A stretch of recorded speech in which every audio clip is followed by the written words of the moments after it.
Muito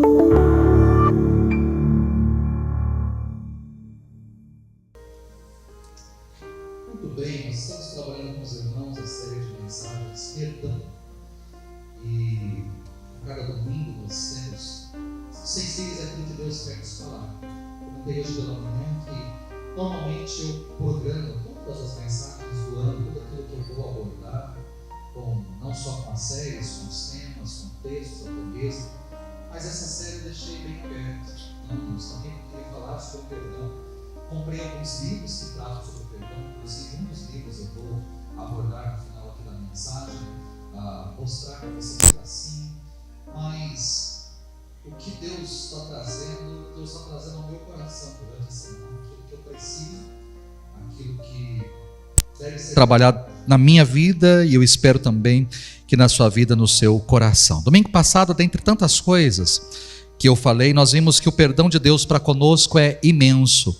O perdão de Deus para conosco é extraordinário, o perdão de Deus é escandaloso. E quando eu falo sobre um perdão que é escandaloso, é que eu preciso sempre entender que o perdão de Deus não é restrito a algumas coisas, mas o perdão de Deus é irrestrito. Deus é aquele que perdoa tanto aquela pessoa que mentiu e se arrependeu da mentira e pediu perdão, até mesmo aquele que é um abusador, aquele que é um pedófilo, aquele que é um assassino, que é um assassino até mesmo em série, mas que também se arrepende e também se volta para Deus e também confessa o seu pecado e está arrependido. Deus, Ele é o mesmo que perdoa tanto aquele que fez, na nossa visão, uma mentirinha desse tamanhozinho, quanto aquele que fez algo que da nossa ótica é horrendo. Deus é um Deus que o seu perdão, né, o seu amor, a sua misericórdia, o seu perdão é algo imenso, extraordinário e escandaloso. E diante desse perdão divino, a pergunta natural que se segue é: somos chamados a perdoar da mesma forma que Deus? É sobre isso que eu quero falar com você nessa noite. A gente tem que perdoar como Deus perdoa, pastor? Como é que Deus perdoa e como é que eu tenho que perdoar? Eu começo essa mensagem pegando um texto que creio que seja conhecido de todos nós, aqueles que cresceram numa igreja evangélica, aqueles que estão vindo da igreja católica. Esse é um texto conhecido de todos nós. Eu vou pedir para você ler comigo aquela que é a oração que o Senhor Jesus nos ensinou. Eu acho que todos sabem de cor, quase nem vai precisar ler, mas se você precisar, o texto está aí, né? Portanto, orem assim. Como é que é a oração? Pai nosso que estás nos céus, santificado seja o teu nome, venha o teu reino, seja feita a tua vontade, assim na terra como no céu. O pão nosso de cada dia nos dá hoje, perdoa-nos as nossas dívidas, assim como nós perdoamos os nossos devedores, e não nos deixes cair em tentação, mas livra-nos do mal, pois teu é o reino, o poder e a glória para sempre. Amém.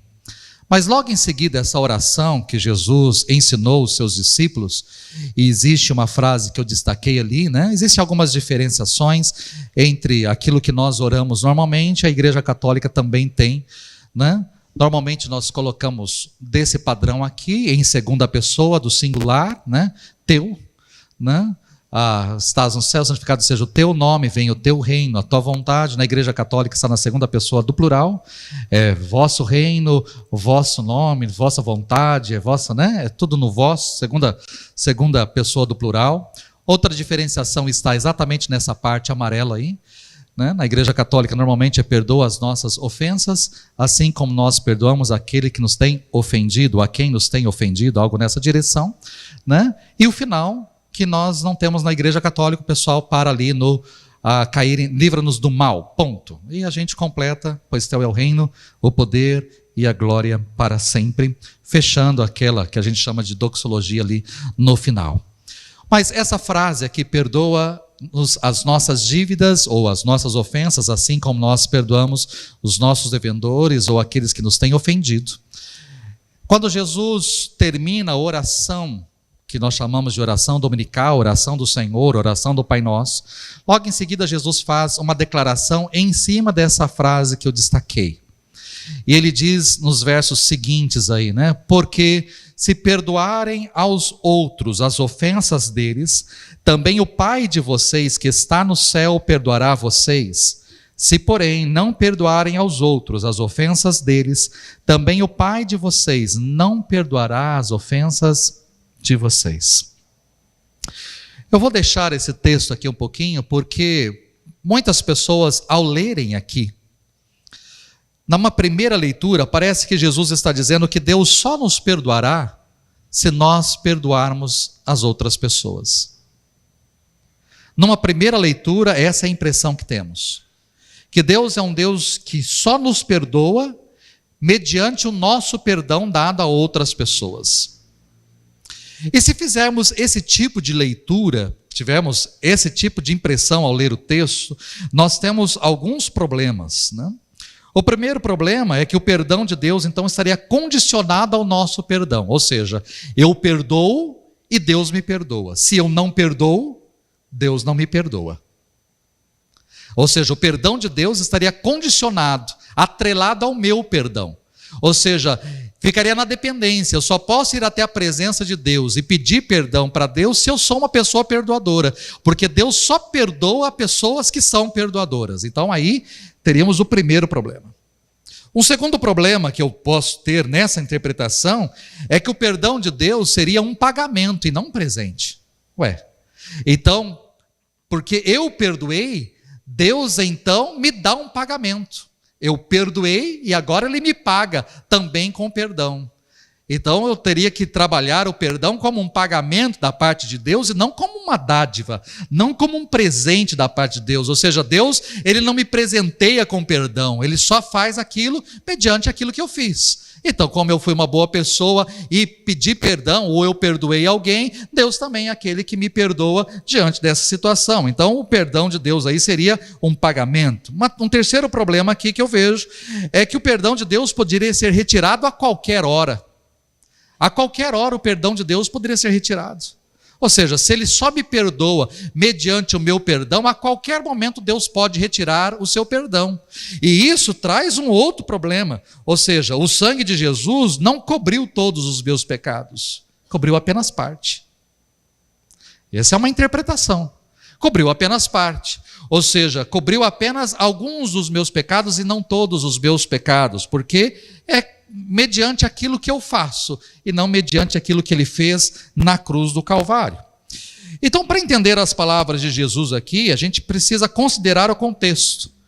Jesus diz essas palavras no meio do sermão da montanha, exatamente no final ali do seu ensinamento sobre oração, mas no meio do sermão da montanha, sermão este, que é o sermão inaugural de Jesus, onde Jesus inaugura o reino de Deus. E em outras palavras, Jesus está dizendo para os seus discípulos o seguinte: daqui para frente é assim que vocês têm que me seguir.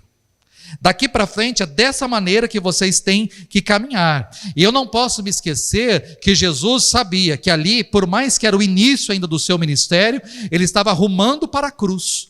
Ele está começando o seu ministério, mas Ele sabe que em pouco tempo existe uma cruz no horizonte. Então Ele está dizendo para os discípulos: eu estou indo para a cruz, eu estou caminhando para a cruz, e eu preciso então que vocês, ao caminharem comigo, caminhem na mesma direção. E eu estou indo para uma cruz para morrer, inclusive para o perdão dos pecados de vocês, e isso vai capacitar vocês a ser pessoas perdoadoras também. Então Jesus não está comunicando aqui que o perdão de Deus depende do perdão dos discípulos. Olha, Deus só vai perdoar mediante o perdão de vocês. Não, longe disso. Mas Ele está comunicando que o perdão de Deus permite que aquelas pessoas sejam perdoadoras. O Deus que nos perdoa permite que sejamos também perdoadores na nossa caminhada. A gente tem que pensar nisso aqui como um círculo. Essa semana eu fiz um casamento e comentei alguma coisa ali para os noivos, né? Pegando a expressão do apóstolo Paulo em Efésios 5:33, ele está terminando ali as suas orientações para, pegando o casal principalmente, o marido e a esposa, e existem duas palavras ali que Paulo destaca, é um conselho de Paulo. Ele diz para os maridos amarem as suas esposas, e ele diz para as esposas respeitarem os seus maridos. Surgem então essas duas palavras, amor e respeito. Quando o apóstolo Paulo fala sobre isso, é fácil de você entender e colocar isso num relacionamento. E aí você percebe um ciclo. Se eu tenho um marido que ama a esposa e que demonstra amor à sua esposa de todas as maneiras, a esposa se sente amada, a esposa se sente querida, a esposa se sente ali, sabe? É fácil para essa esposa respeitar o marido. Porque ela pensa o seguinte: como é que eu não vou respeitar um homem que me ama tanto? Como é que eu não vou respeitar este homem? Então, ela passa a respeitar o seu marido de todo o seu coração. E o marido que vê a sua esposa respeitando de todo, sabe? Uma mulher que o respeita, uma mulher que o honra, uma mulher que o coloca, e ele, lógico, cumpre o seu papel como homem, né? Então ele é respeitado pela esposa. O que ele tem? Ele fica constrangido. Como é que eu não vou amar essa mulher que me respeita tanto? Ou seja, é um ciclo. A esposa respeita o marido ama a esposa e assim por diante. Um vai crescendo. Agora, o contrário também acontece. Se a esposa não se sente amada, como é que ela vai respeitar o marido que não demonstra nenhum tipo de amor para com ela? Ela olha para o marido e fala: mas esse cara não merece nenhum tipo de respeito, como é que eu vou respeitar esse homem?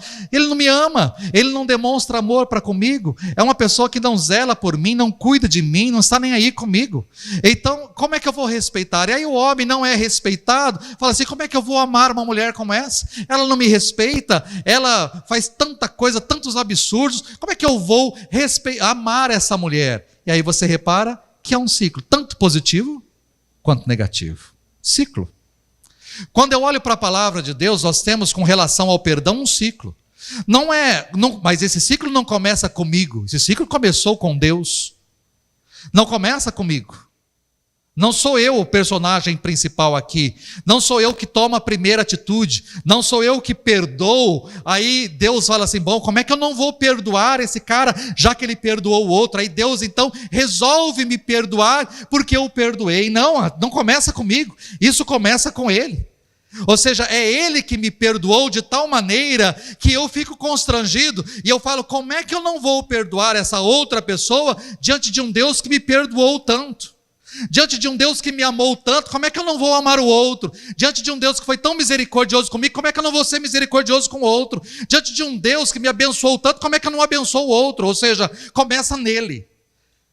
O perdão começa com ele. É ele quem me perdoou de tal maneira que eu fico constrangido. E aí eu perdoo a outra pessoa. E quando eu perdoo a outra pessoa, eu vou diante de Deus com as minhas mazelas, com os meus erros, com os meus pecados. E Deus também me perdoa porque eu confesso. E quando eu confesso o meu pecado, Ele é fiel e justo para perdoar o meu pecado e me purificar de toda injustiça. Ou seja, eu confesso o meu erro, o meu dolo. Eu confesso a minha situação. Ele me perdoa e eu me sinto perdoado e vou diante da outra pessoa que tem me ofendido e eu a perdoo também. E assim é uma coisa que se segue, mas é algo que começou em Deus, não começou em mim.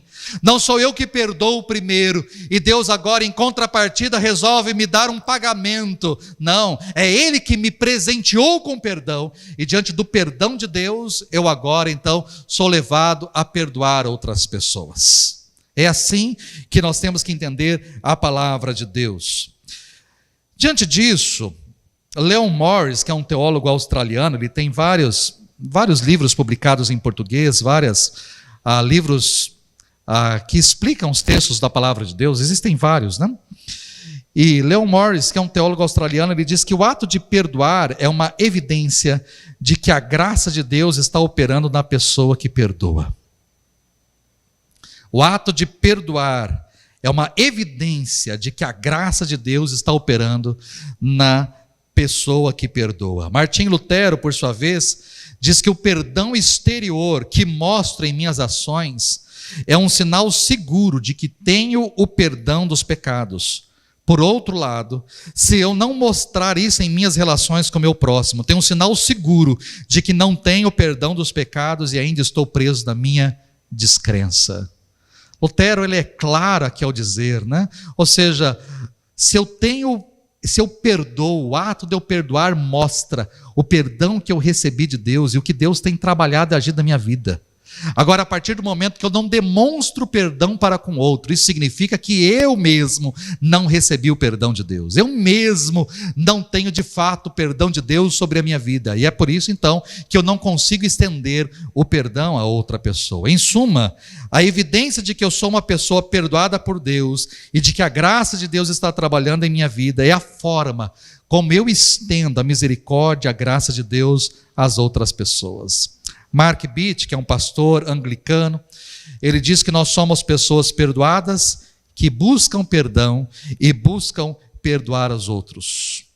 Isso que nós somos. Bom, nós vimos isso de forma clara através da parábola do credor incompassivo na primeira mensagem. Se você está chegando aqui pela primeira vez, essa é a terceira mensagem da série sobre perdão. As outras mensagens estão disponíveis no Maranata IPI, no nosso canal no YouTube. Você digitar lá Maranata IPI ou IPI Maranata, já vai aparecer o nosso canal, e ali você tem todas as pregações, desde 2018, temos todas as pregações ali. Mas, de forma específica, essa daqui, sobre perdão nos últimos dias. Na parábola do credor incompassivo, um servo devia ao rei uma grande quantia. 10.000 talentos é colocado ali na palavra. E ele não podia pagar essa quantia. Quando foi chamado para acertar as contas, o servo se prostrou perante o rei, que se compadeceu dele e perdoou-lhe a dívida. O rei foi extremamente generoso. No entanto, quando esse mesmo servo se deparou com outro servo, que lhe devia uma quantia muito menor, que era 100 denários, que ele não podia também pagar, ele não teve misericórdia e jogou aquele camarada na prisão. Esse servo foi então repreendido pelo rei, jogado na prisão até que pudesse pagar a quantia total. E aí a gente vê o contraste. O servo devia uma quantia impagável ao rei, e mesmo assim foi liberado, foi perdoado.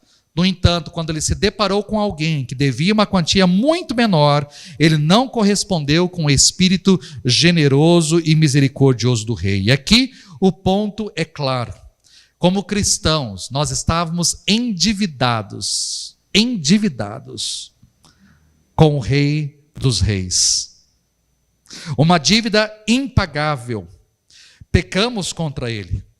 O que nós merecíamos diante da nossa dívida era inferno, era pagar eternamente no inferno. No entanto, em Cristo, Ele nos perdoou, em Cristo, Ele eliminou a nossa enorme dívida, em Cristo. Eu não posso me esquecer do que o apóstolo Paulo diz, que existia contra nós um escrito de dívida.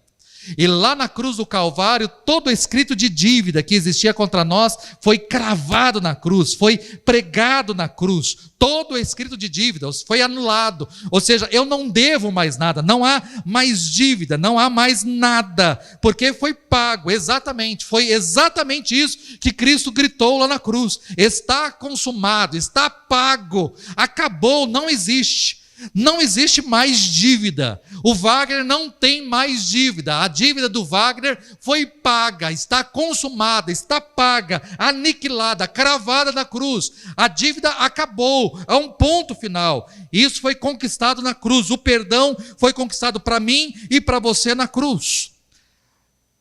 Ele foi extremamente generoso para conosco. E à luz então desse misericordioso perdão, eu preciso perdoar as outras pessoas. Diante do perdão de Deus que eu recebi, diante deste presente inigualável que eu recebi, eu preciso liberar as pequenas dívidas. Eu preciso olhar para as pessoas que devem contra mim, e eu preciso então ecoar o perdão de Deus. Demonstrar o perdão de Deus através das minhas atitudes. O cristão, ele é chamado a ser generoso e a libertar os outros da obrigação do castigo. Eles devem perdoar, como também foram perdoados em Cristo. Bom, aqui começa o nosso problema. Porque talvez você possa dizer para mim o seguinte: pastor, o senhor está de brincadeira comigo, não? Porque perdoar aquela pessoa, eu já perdoei muita gente na minha vida, mas o senhor está dizendo que eu tenho que perdoar aquela pessoa? Sério isso? O senhor não sabe o que aquela pessoa fez para mim. O senhor não sabe o que ela já aprontou. O senhor não tem ideia. Perdoar aquela pessoa depois de tudo que ela fez? Perdoar aquele assassino? Perdoar aquele estuprador? Aquele abusador? Perdoar aquele traidor? Aquele agressor? Perdoar aquele trapaceiro? Ele me deu um golpe. Perdoar aquela pessoa? O senhor não sabe o que eu passei. O senhor não sabe o que eu tive que enfrentar por conta dessa pessoa, ou o que eu estou enfrentando até hoje, as consequências do que eu enfrento até hoje por conta dessa pessoa. O senhor não sabe o que eu estou enfrentando por conta dessa pessoa. Aí o senhor vem falar que eu tenho que perdoar essa pessoa? De fato, eu não sei o que você passou, eu não consigo imaginar a sua dor, eu não consigo imaginar o que você sofreu, eu não consigo imaginar os seus sentimentos, eu não consigo imaginar a sua vergonha, eu não consigo imaginar a sua raiva, o seu choro, eu não consigo imaginar o seu desespero. Eu não consigo imaginar. Eu não sei o que você passou, mas tem alguém que sabe. Alguém que foi abusado, talvez tanto quanto ou até mais que você. Alguém que foi humilhado. Alguém que foi cuspido. Alguém que foi tratado como um marginal, como um bandido. Alguém que foi levado para um julgamento público. Alguém, apesar de ter cometido crime algum, e até mesmo o seu juiz disse, mas esse homem é inocente. Esse homem não fez absolutamente nada. Ele foi tratado com desprezo. Ele foi chicoteado até quase perder a sua vida. Ele foi ridicularizado. Ele teve que atravessar uma cidade sendo xingado por todos. Ele foi pendurado nu, pelado, numa cruz.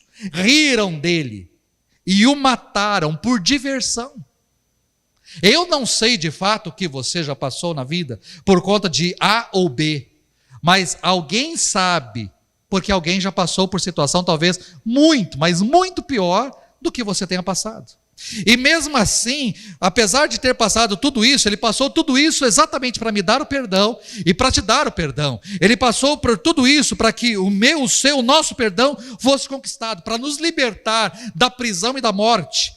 Ele carregou os nossos pecados no madeiro, ele experimentou a ira de Deus, ele tirou a nossa culpa e a nossa vergonha. Eu não sei o que você passou, mas ele sabe exatamente aquilo que você passou. E eu não posso me esquecer que por mais que ele estava passando por toda aquela situação vexatória, ali na cruz, ele gritou, perdoa-lhes, porque não sabe o que fazem.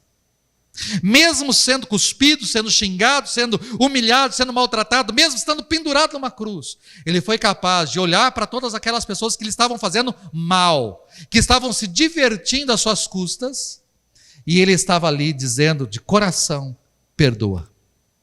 Pai, perdoa. Eles não sabem o que estão fazendo. Agora, se ele pôde perdoar, você vai falar, mas ele era Deus, mas ele também era homem. Assim como ele era 100% Deus ali, ele também era 100% ser humano, sujeito aos mesmos sentimentos que eu e você. E mesmo assim, ele declara o seu perdão e pede para que aquelas pessoas sejam perdoadas, inocentadas, que não haja nada pesando sobre a vida delas. Se ele pôde perdoar, passando desnecessariamente por tudo aquilo, por que eu não posso perdoar a outra pessoa? Por que eu não posso perdoar? Miroslav Volf, teólogo croata, citei ele semana passada, ele diz que o escândalo do perdão de Deus nos atinge ainda mais fortemente quando somos chamados a imitá-lo. Quando precisamos perdoar, a maioria de nós, talvez inconscientemente, sinta-se no direito de traçar um círculo em torno do escopo do perdão. Devemos perdoar alguns, talvez até a maioria, dos seus erros, mas certamente não todos. É isso que muitas vezes nós fazemos. Nós delimitamos até onde vai o nosso perdão. Colocamos como um círculo. Existem algumas situações que nós perdoamos até mesmo rapidamente ou facilmente. Existem coisas que nós conseguimos perdoar com toda tranquilidade, mas parece que algumas situações ou algumas pessoas nós dizemos, não, aqui não.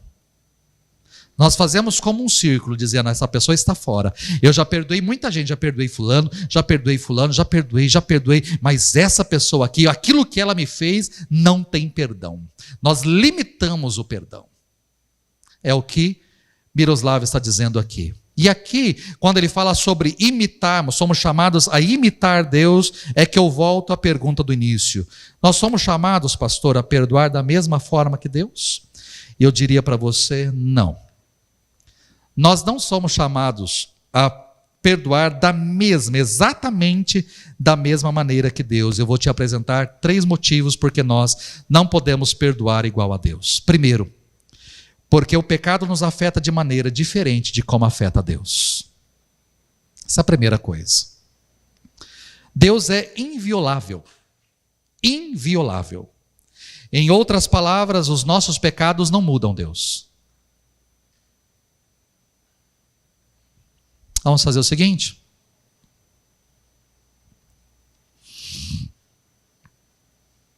Criei inimizade com o Rafa. Não, ele é grande demais para criar inimizade. Vou mudar. Tem que pegar uma pessoa mais... O Rudy, que é um pouquinho mais do meu tamanho, mais magrinho. Criei inimizade com o Rudy. O Rudy passou dos limites comigo.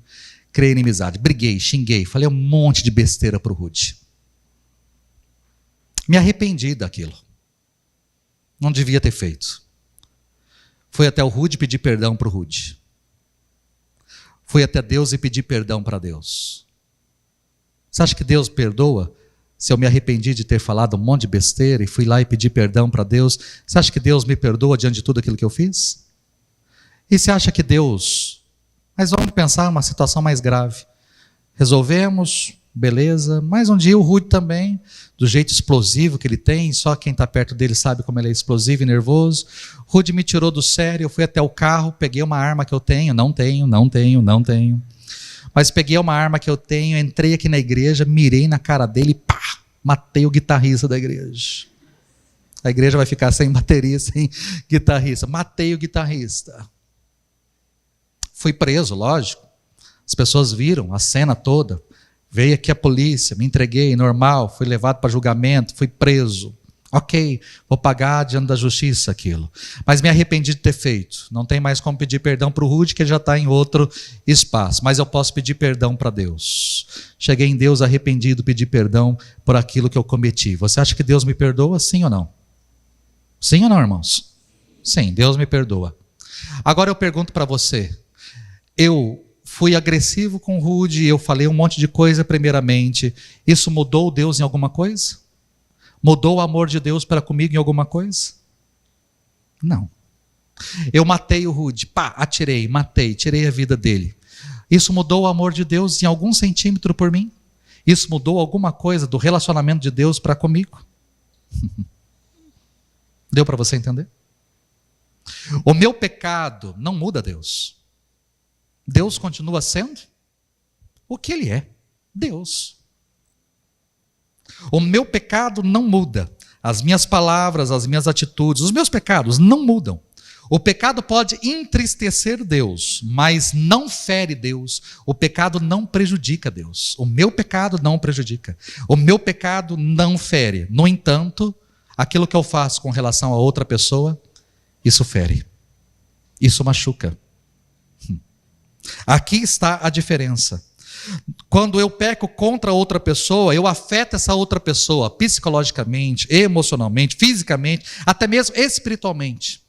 Aquilo que eu faço com relação ao outro, aquilo que o outro faz para comigo, isso fere, mas não fere a Deus, não machuca a Deus, não prejudica a Deus, pode entristecê-lo, porque a palavra de Deus me mostra assim, ao dizer, não entristeçais o Espírito Santo de Deus. Ok, eu posso entristecer Deus com a minha atitude, mas não muda absolutamente nada em Deus.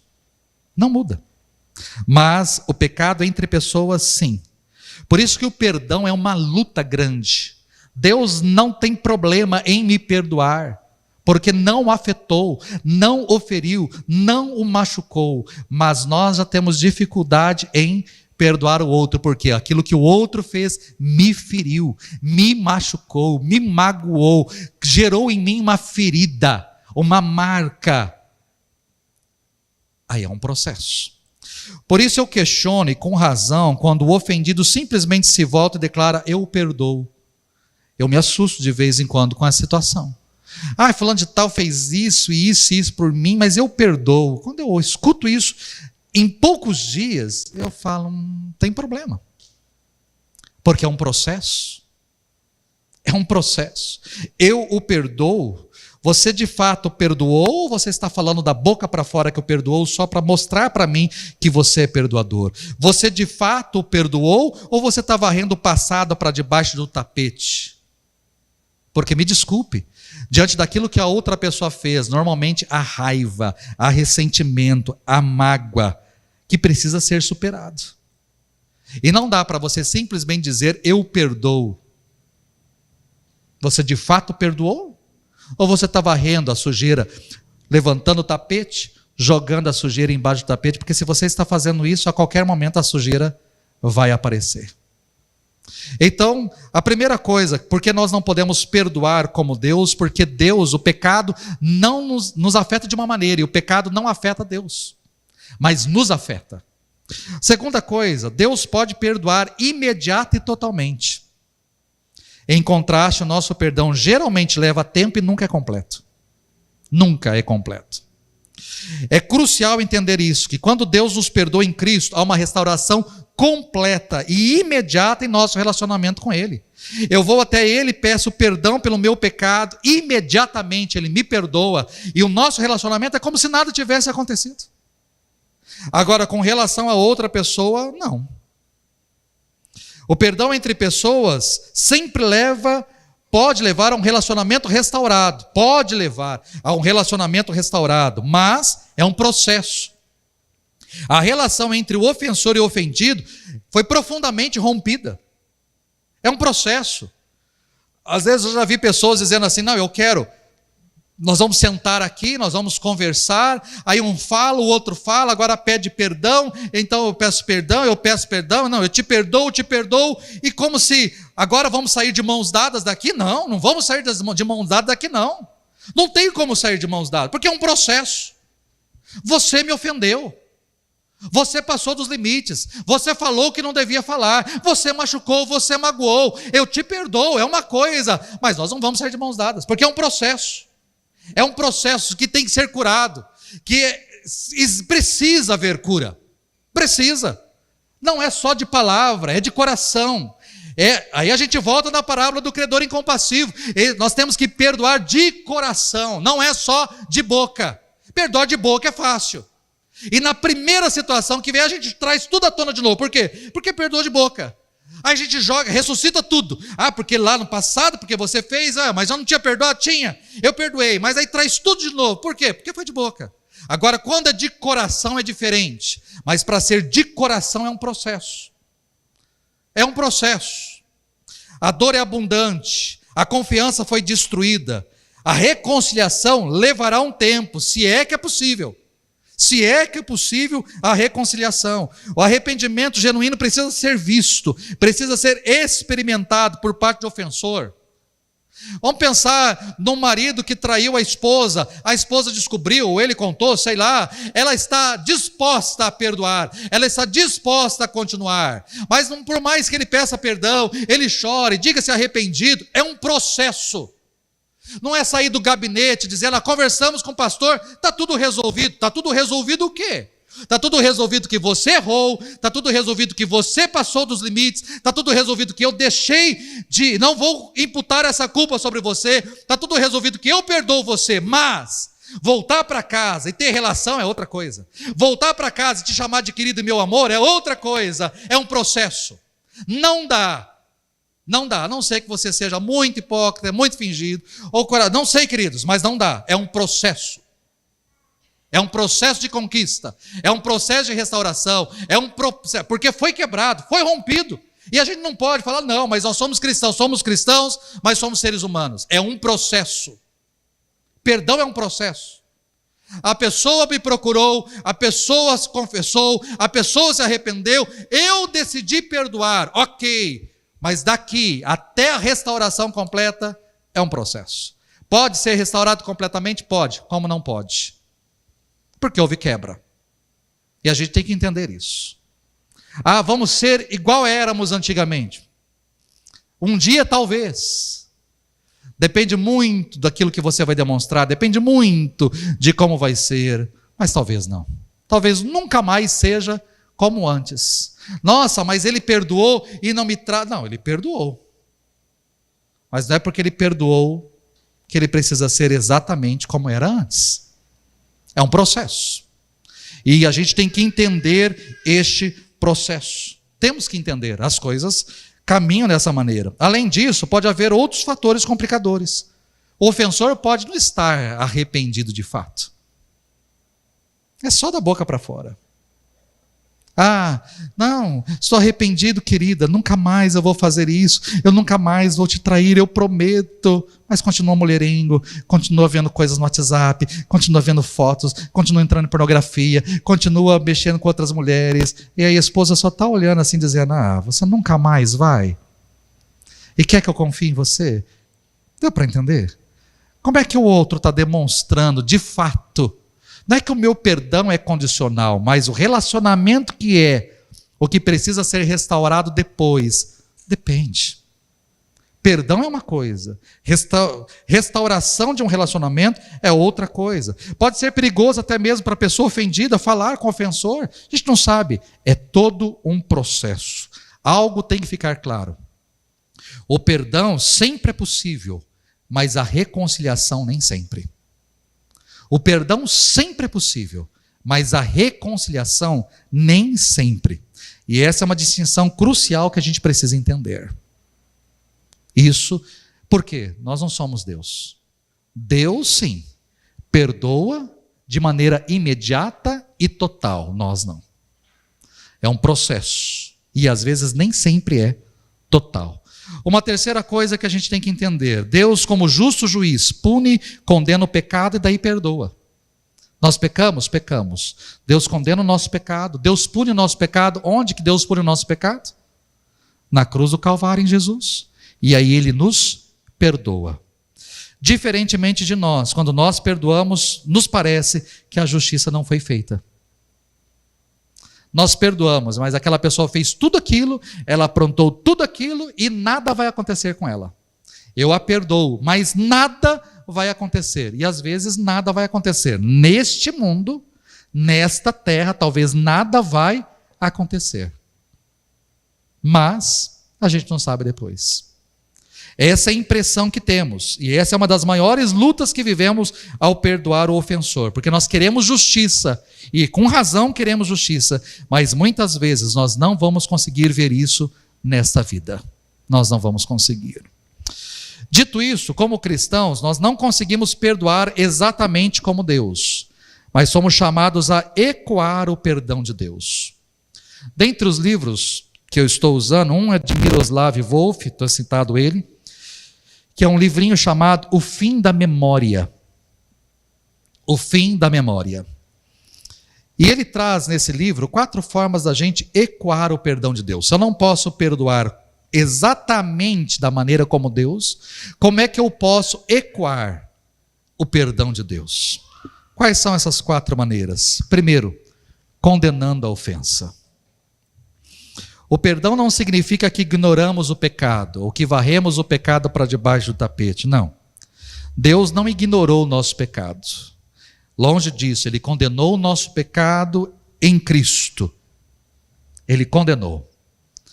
O que eu digo para você é o seguinte, biblicamente falando, Jesus orientou os seus discípulos a, diante daquilo que o outro fez, de você ir ter com ele.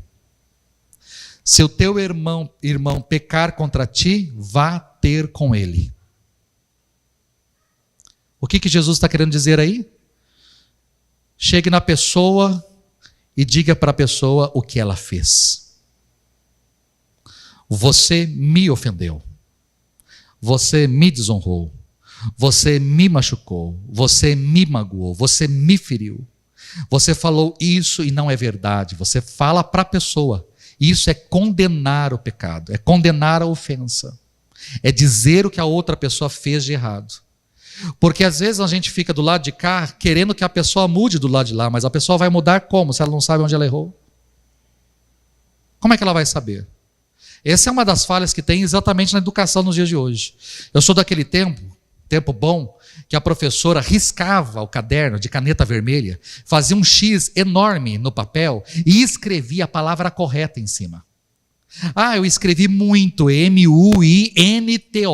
A professora riscava, grifava embaixo do N, fazia um X enorme, escrevia muito em cima.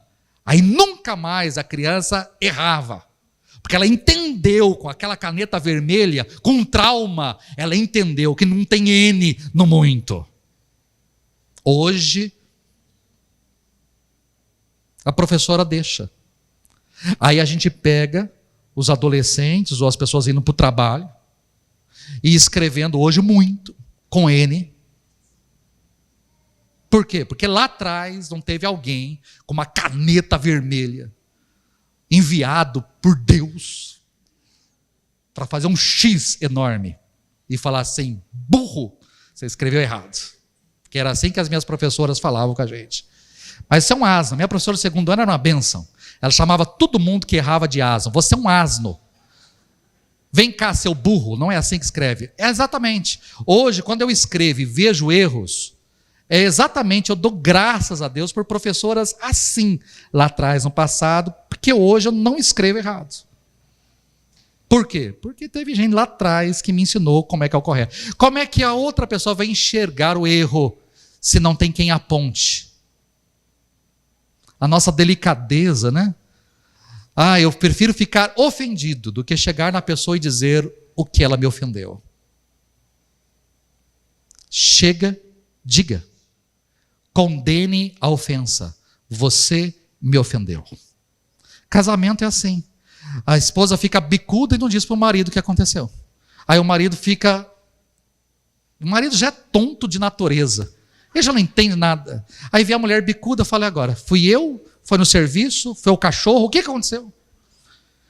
Né? O que eu fiz? Ele vai puxar pela memória. O que eu fiz hoje? O que eu fiz ontem? O que eu fiz semana passada? Aí ele já desiste, fala: mas o que eu fiz o mês passado, o ano retrasado, 10 anos atrás? Ele começa a puxar. Né? Aí ele pergunta: o que aconteceu? Nada. Quando fala nada é porque é tudo. Né? Pergunte, conversa, diga, esposa, pelo amor de Deus, diga: você me ofendeu. Ao falar isso, você me ofendeu. Ao me tratar dessa maneira, você me ofendeu. Ao fazer uma piada desse tipo, você me ofendeu. Você me expôs, isso me machucou. Diga! Assim está perdão. Assim é um processo. Mas primeiro eu preciso condenar a ofensa. Segundo, eu preciso descartar a ideia de vingança. Descarte a ideia de vingança. A vingança pertence a você. Eu sei que você quer fazer justiça, mas a justiça, quando você quer fazer, não vai dar certo. E aqui eu preciso dizer o seguinte: a vingança pertence ao Senhor. É assim que o apóstolo Paulo diz, né? A mim me pertence a vingança, eu é que retribuirei, diz o Senhor. A vingança pertence a Ele. Ele vinga, Ele é correto, Ele é justo, juiz, Ele. Nós não. Nós sempre vamos errar a mão, sempre vamos errar a dose, nós vamos errar. Então, não descarte a ideia de se vingar. Mas eu quero que ele pague. Não, deixe que Deus faça ele pagar do jeito que Deus quer que ele pague. Não, mas eu não sei se Deus vai dar na medida certa. Não, mas se Deus não vai dar na medida certa, você muito menos vai dar na medida certa. Então, você não é Deus, não brinque de Deus, não queira se vingar. Descarte a ideia de vingança. Mas aqui eu preciso fazer um parênteses. Você condena, você entrega para que Deus faça justiça, mas existem coisas que tem que entrar a justiça humana. Eu fui abusado sexualmente, o pastor pregou e disse que eu tenho que perdoar. Eu decido no meu coração perdoar o meu abusador. Eu decido do meu coração não me vingar dele. Isso é uma coisa. Mas ir até a polícia e denunciá-lo é outra coisa. Quando existe crime precisa ser punido pelas leis vigentes do nosso país. O camarada me deu um calote gigantesco, ele passou a perna, ele me roubou, ok. Eu decido, como cristão, perdoar essa pessoa, ok. Eu não quero me vingar dela, ok. Mas eu vou até a justiça porque eu quero reaver a dívida, o dinheiro que ele me roubou. Ponto. Isso é uma outra coisa. Eu não estou aqui dizendo para você perdoar e simplesmente perdoar e deixar para lá. Não. Você é cristão. Deve perdoar, precisa perdoar, não deve se vingar, mas justiça tem que ser feita. Isso tem que ficar claro.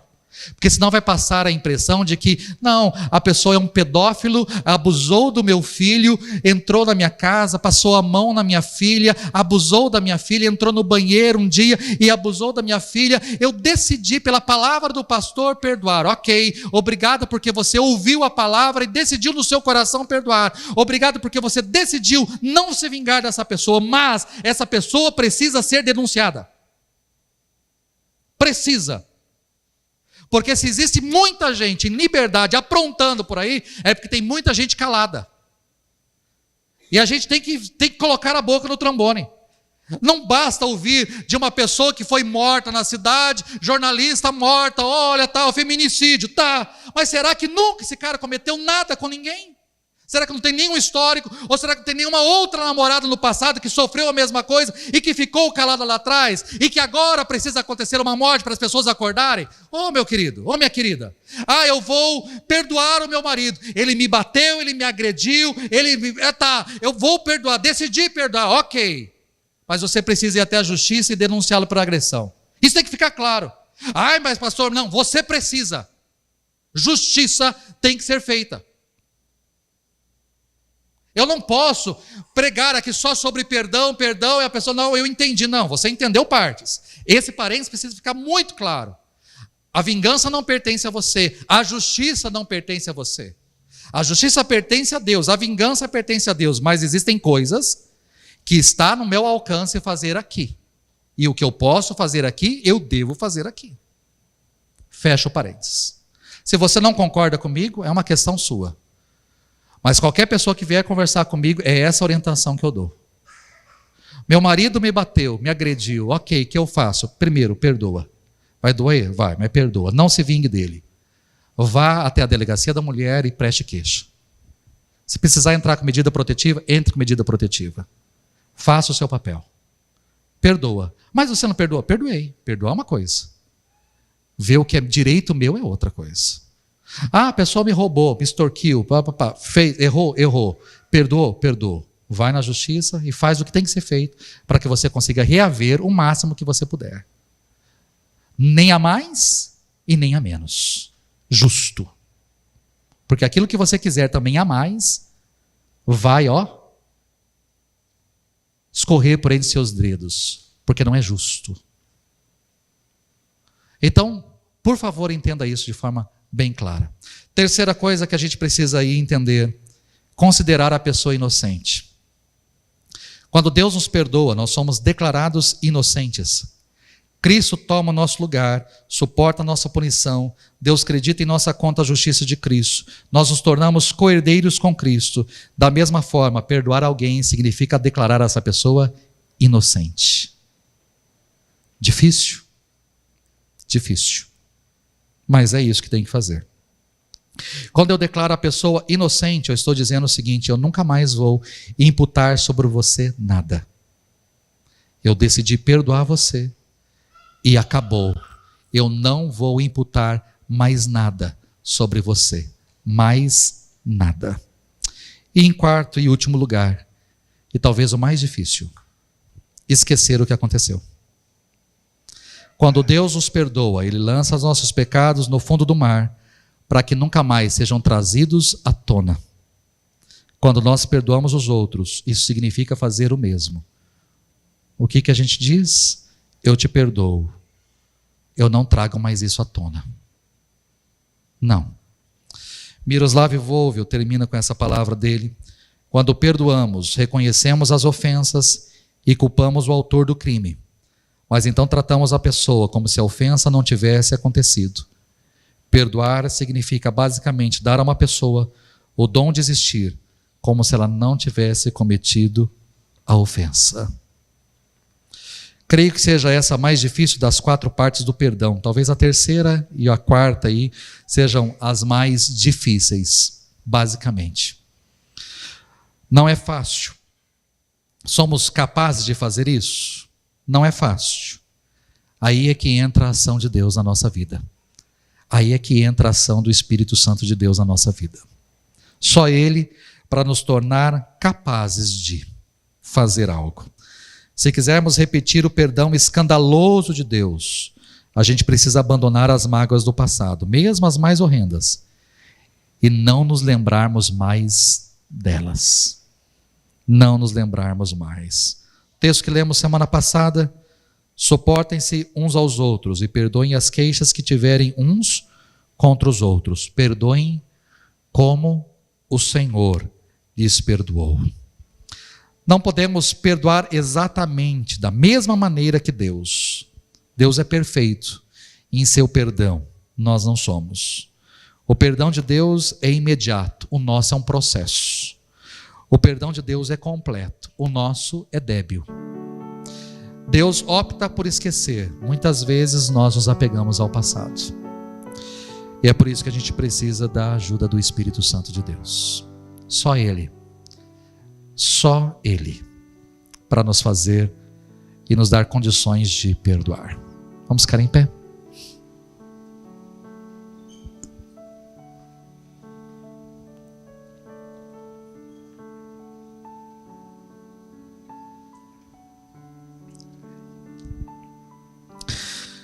Eu não sei o que você pôde ouvir e aprender da mensagem nessa noite. Muitas coisas, não? Talvez você vai sair daqui aliviado dizendo assim: que bom que eu não preciso perdoar igual a Deus. Deus é Deus, eu sou eu. Ele tem condições que eu não tenho condições. Talvez você vai sair um pouco mais aliviado, mas, ao mesmo tempo, você é chamado a perdoar. A perdoar aquele que te ofendeu, a perdoar aquele que te machucou, a perdoar aquele que te feriu. Fácil? Não. Algumas coisas fáceis, algumas coisas difíceis, mas você é chamado a perdoar. Se é possível, eu diria para você o seguinte: vá até essa pessoa e diga a ela o que ela fez que te ofendeu. Vá até essa pessoa e diga para ela o que ela fez que te machucou. Diga. Seja claro. Aproveite a oportunidade. Se essa pessoa ainda está viva e ao seu alcance, vá até ela. Não, eu não quero nunca mais mexer com essa pessoa. Faz parte do meu passado. Eu não tenho mais acesso. Então, beleza. Decida então você mesmo a colocar um ponto final nisso. A dar um basta. Não carregar mais isso. Condene a atitude. Não queira vingança. Deixe nas mãos de Deus, ou da justiça daquilo que pode ser feito. Deixe que eles cumpram os papéis deles. Faça a sua parte. Dê perdão. Dê perdão inocente a essa pessoa. Ela não tem mais o que você ficar jogando na cara dela. E esqueça, ou tente ao máximo esquecer. Eu diria para você o seguinte: quando eu falo em esquecer, eu não estou falando de amnésia, mas estou falando de lembrar sem dor. Quando eu era criança, não lembro qual idade que eu tinha, mais ou menos aí uns 7 ou 8 anos, eu acho que mais ou menos, nós fomos até uma cachoeira ali na região de Ourinhos para brincar. Logo no início da Castelo Branco, existe uma cidade chamada Águas de Santa Bárbara, que tem uma cachoeira ali. E nós fomos em família, fomos brincar, e entre as brincadeiras, cachoeira, pedra, escorregadia. Uma das pedras eu escorreguei, caí e cortei. Exatamente aqui, bem aqui. E tem uma cicatriz. Eu cortei ali, essa cicatriz existe. Eu me lembro da cachoeira, eu me lembro do dia, eu me lembro do sangue, mas eu não me lembro da dor. Eu tenho a cicatriz, eu olho para a cicatriz e lembro do que aconteceu, mas não me dói. Perdoar, eu posso até olhar para a cicatriz, para a ferida, lembrar do que foi feito, de como foi feito, mas não dói mais. Se está doendo, falta perdão. Não dói mais. Aquela pessoa me feriu, me machucou, me magoou. Eu olho e lembro exatamente, mas não me dói mais. Isso é esquecer. Não é ter amnésia. Tá certo? Não é ter amnésia. Mas eu não preciso trazer à tona, porque já não me atinge mais. Eu não preciso trazer mais isso. Acabou. Ponto final. Pai, eu oro pelos meus queridos aqui. Mais uma palavra, mais uma mensagem sobre perdão. Só o Senhor sabe o que pessoas aqui passaram. Só o Senhor sabe o que pessoas aqui carregam. O Senhor sabe. Às vezes, como pastor daqui de cima, eu olho para algumas histórias, olho para algumas situações, mas eu ainda não, por mais que sei, eu não consigo entender, compreender ou sentir exatamente a dor. Por quê? Porque eu não sou o Senhor. Agora o Senhor sabe. E o Senhor permitiu essa série, e para falar sobre perdão é porque existem pessoas aqui que precisam exatamente perdoar, entender o que aconteceu, condenar o que aconteceu e tentar de todas as maneiras não se vingar e ao mesmo tempo inocentar a pessoa e se esquecer de tudo isso, para que não cause mais dor e sofrimento. Talvez existam pessoas aqui que estão, por mais que há um tempo na tua casa e frequentando e participando, ainda carregam dentro de si situações, porque não querem resolver, querem continuar carregando isso. Não sei para qual finalidade. Não há nenhuma finalidade, não há nada de bom, mas continuam carregando coisas do passado desnecessariamente. Assim como o Senhor nos perdoou, que nós também possamos perdoar a outra pessoa. Que nós tenhamos esse coração generoso. Que nós decidamos perdoar de todo o nosso coração, assim como fomos perdoados por Ti. Que a gente não carregue mais essa dor, não carregue mais esse sofrimento, que haja cura da parte do Senhor para as nossas vidas. Que a gente possa ser curado pelo Senhor, dentre tantas curas que o Senhor pode nos dar, que o Senhor cure-nos dessa ferida que temos carregado, e que muitas vezes nós mesmos colocamos o dedo, cutucamos para sangrar, para que não haja cicatrização, que a gente possa permitir que o Senhor traga cura, cicatrize essa ferida, para que não sangre mais, para que a gente não tenha necessidade mais de trazer coisas à tona, que não haja necessidade mais de ficar olhando para o passado e buscando no passado coisas, e ficar remoendo situações, e ficar ainda trazendo todo esse sentimento no nosso coração de forma desnecessária. Traga cura, essa é a minha oração nessa noite. Traga cura às nossas vidas. Obrigado por essa palavra. Que o seu Espírito faça aquilo que eu não posso fazer. Eu posso escrever, eu posso ler, eu posso meditar, eu posso anunciar a tua palavra, eu posso pregar, eu posso trazer muitos ensinamentos, mas é só o teu Espírito que pode quebrantar o nosso coração, só o teu Espírito que pode mudar a nossa vida, só o teu Espírito que pode mudar a nossa história, só o teu Espírito que pode tirar o coração de pedra e colocar um coração de carne, perdoado e perdoador. Obrigado por essa noite, por esse tempo. Ao sairmos daqui, Pai, leva-nos para nossa casa, em paz, em segurança. Dê-nos uma excelente noite e também uma abençoada semana na Tua presença. Aqueles, ó Deus, que forem viajar, não só os nossos jovens, adolescentes e os adultos que vão acompanhar, mas aqueles que porventura forem viajar, aproveitar o feriado do próximo final de semana, que o Senhor leve e traga em paz, em segurança, tenhamos um tempo abençoado. Essa é a nossa oração, em nome do Senhor Jesus, amém. Que o Senhor abençoe e guarde você, que o Senhor sorria para você e presenteie você, que o Senhor olhe para você bem nos seus olhos e o faça prosperar. Que a graça do Senhor Jesus, o amor de Deus o Pai e a comunhão do Espírito seja sobre a sua vida, não apenas hoje, mas para todos sempre. Amém. Deus te abençoe. Há um suco e café para você aqui. E a sala de conexão também está disponível para você fazer as inscrições, ser abençoado lá. Deus te abençoe.